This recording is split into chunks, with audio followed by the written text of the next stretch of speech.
want to improve, to develop that relationship, kinakailangan mo, how do you pray? Alam po ninyo, ang prayer, you pray to God by sharing all your sorrows, your disappointments, yung kasi minsan nagpe-pray tayo pagka may kahilingan lang.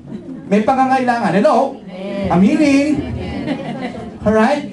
Pero ang sabi po na, ang sabi nga po kung talagang gusto mong makipag-communicate sa Diyos, everything that you have in your heart, yung mga fears mo, yung mga bagay-bagay na mga, kahit even your doubts, you can share it to the Lord.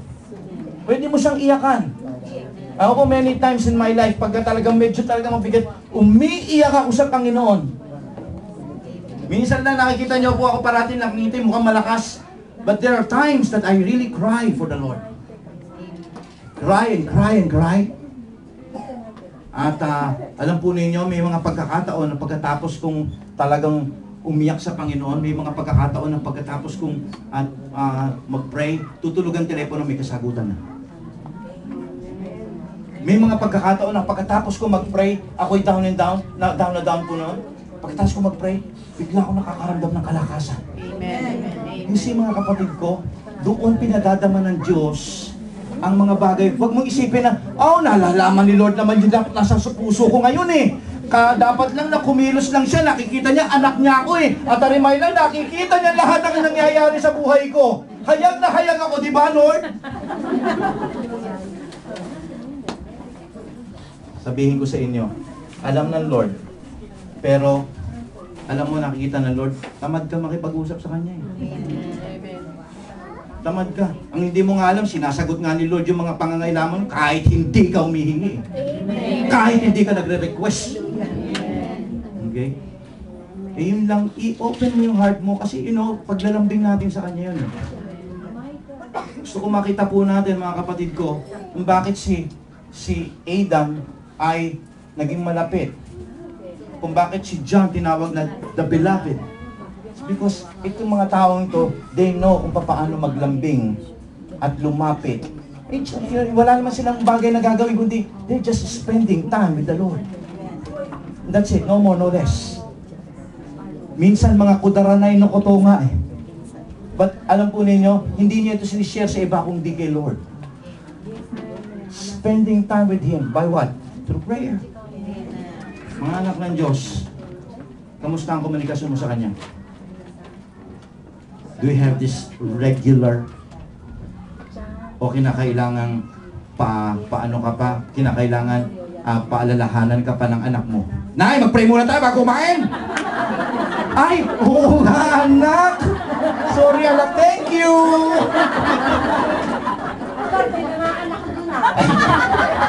I mean, di po ba mga anak ng Diyos? Kinakailangan I mean, dapat nating intindihin ngayon ang ating mga sarili. I mean, pagka medyo meron na po tayong mga nare-review tayo na ganyan, it's time.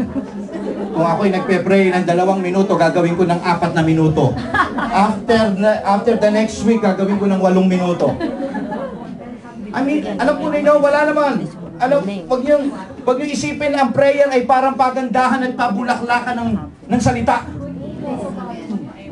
You can just relax and just be in the presence of the Lord. You can just listen to the music ng worship and be in the presence of the Lord. Meditating those words na sinasabi mo, Panginoon, yan ang kinakanta ngayon ng puso ko para sa iyo. Or even yung mga fears mo, yung mga bagay-bagay na mga disappointment mo sa buhay, sabihin mo na sa Kanya yan. Di ba, Lord?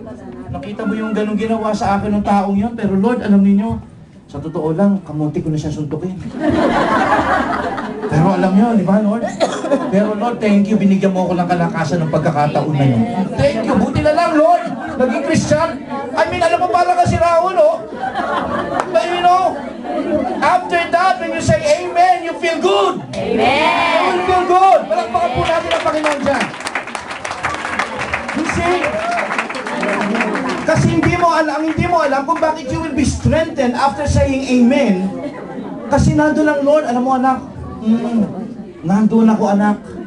Minsan God will make you secure. He will embrace you. Mararamdaman mo yan kasi kung bakit. Minsan may nagpapatotoo rito at ganun ang patotoo nila. Sasabihin mo, hindi naman totoo yan. Kasi hindi ka naman nag-spend ng time sa Panginoon kaya hindi mo nakikilala. It's time to know.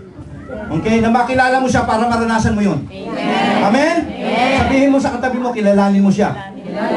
Ayan. Alright? You go beyond learning the verbs. Last but not the least, okay? How can I know my Lord? Sabi ng salita ng Diyos, ang suggestion ko rito is, you just keep on following. Just keep on following. Just keep on following. I mean, kahit na everything is not going exactly what you plan to be, even if you don't understand Him, even if things is not making sense to you,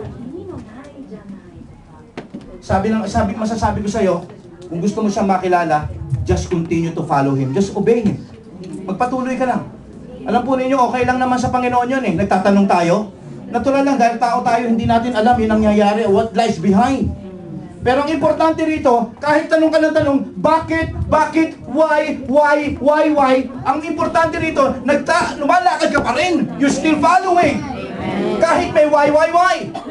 Kaya nga sabi nga ni David, and even though I walk in the shadow of the valley of death, bakit ako na dito sa shadow of the valley of death? Tatanong ka, di ba? Bakit ako nadaan ni Lord sa mga ganitong klaseng problema? Ano sasabi mo? This is not making any sense, Lord. Kala ko ba buhay Kristiyano matagumpay na tunay, masayang tunay? Pero bakit ako malungkot na tunay? Bakit masalimuot na tunay? Bakit ganon? You know why? Kahit na may mga ganong bagay, you just keep on following. Amen. Because sasabihin ng Panginoon, just keep on following, just keep on going. Because my answer lies right there. Mauunawaan mo at sasabihin mo, thank you Lord, salamat. Kinakailangan palang dumaan ako ng ilang beses na operasyon para dito. Kinakailangan pala, Panginoon, na ako ay mawala ng trabaho at makubi ng 3 beses para rito. Lord, ngayon naunawaan ko na kung bakit ginakailangan kong dumaan sa mga ganitong klaseng pagsubok at kabiguan. Naintindihan ko na, Panginoon, now I am a stronger Christian. Amen. That in spite of those things, I keep on following and doing your work. Kahit nagtatanong ako, ngayon Lord, naintindihan ko na. Kaya pagka dumaan ka uli sa problema na yun, magtatanong ka pa ba? Hindi na. Because you know, sasabihin mo, alam ko na to. Pinadaan na ako ng Lord dito. Kayang-kaya ko to, kasama ko si Lord. Amen? Palagpakan po natin ating Panginoon dyan. That is only the time that you will know Him. Doon sa mga kurusika, kita po ninyo, nung marami kang pera, nung marami kang kaibigan, ang hirap makilala si Lord doon kahit binibless ka niya. Hindi mo nga ma-identify na blessing yun dahil sinasabi mo, talaga naman, malakas ang kita ko eh. Magaling ako, masipag ako eh. Madiskarte ako eh. Okay? And dami mong kaibigan. Siyempre, pagka marami kang pera, sikat ka, dami mong kaibigan. Hindi mo ngayon ma-identify na yun ay galing kay Lord, hindi dahil galing sa'yo. At saka dahil marami